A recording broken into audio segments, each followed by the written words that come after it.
പാലക്കാട് എന്ന് പറഞ്ഞ ഒരു സ്ഥലം നമുക്കൊക്കെ ഭയങ്കര സീനറി ആയിട്ടും അല്ലെങ്കിൽ മൂവീസിനകത്തൊക്കെ അത്രയധികം നമ്മൾ കാണുന്നതാണ്. ഇപ്പം ഞാൻ പാലക്കാട് നിന്നാണ് വന്നിരിക്കുന്നത്. അപ്പം അവിടുമായിട്ടുള്ളൊരു ബോണ്ട് എങ്ങനെയാണ്? പിന്നെ ആക്ച്വലി 1990കളുടെ സമയത്ത് ഫെമിനിച്ചി ഫാത്തിമയുടെ സമയത്താണ് കുറേയധികം റെക്കഗ്നീഷൻസ് ഒക്കെ പൊളിറ്റീഷ്യൻസ് എല്ലാവരും കുറേ പേര് റെക്കഗ്നൈസ്. അപ്പം എങ്ങനെയുണ്ട് നാട്ടിലിപ്പം എങ്ങനെയാണ് ആ ഒരു സെലിബ്രിറ്റി ഇമേജ് എങ്ങനെയാണ് ഫീൽ ചെയ്യുന്നത്?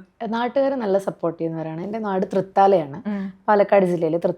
ഞാൻ ചെറുപ്പം മുതലേ നാട്ടിലുള്ള എല്ലാ പ്രോഗ്രാമിനും ഞാൻ പങ്കെടുക്കും. അതെ, ഓണത്തിനായാലും ന്യൂ ഇയറിനായാലും ഞങ്ങൾക്ക് അവിടെ വലിയൊരു ഗ്രൂപ്പുണ്ട്. സന്തുവേട്ടൻ, സജുവേട്ടൻ, അങ്ങനെ ഗിരി, അവരൊക്കെ. അപ്പം അവരൊക്കെ നടത്തുന്ന വലിയ പ്രോഗ്രാംസ് ഉണ്ട് അവിടെ. ഓണത്തിനും എല്ലാത്തിനും ഞാൻ പങ്കെടുത്തിരുന്നു ചെറുപ്പത്തിൽ, ഒരു 9th വരെ.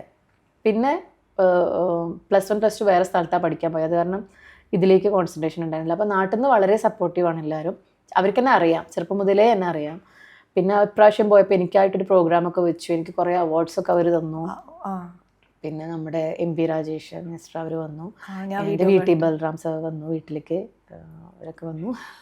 സന്തോഷം, നല്ല സപ്പോർട്ടുണ്ട് നാട്ടിൽ നിന്ന് തന്നെ.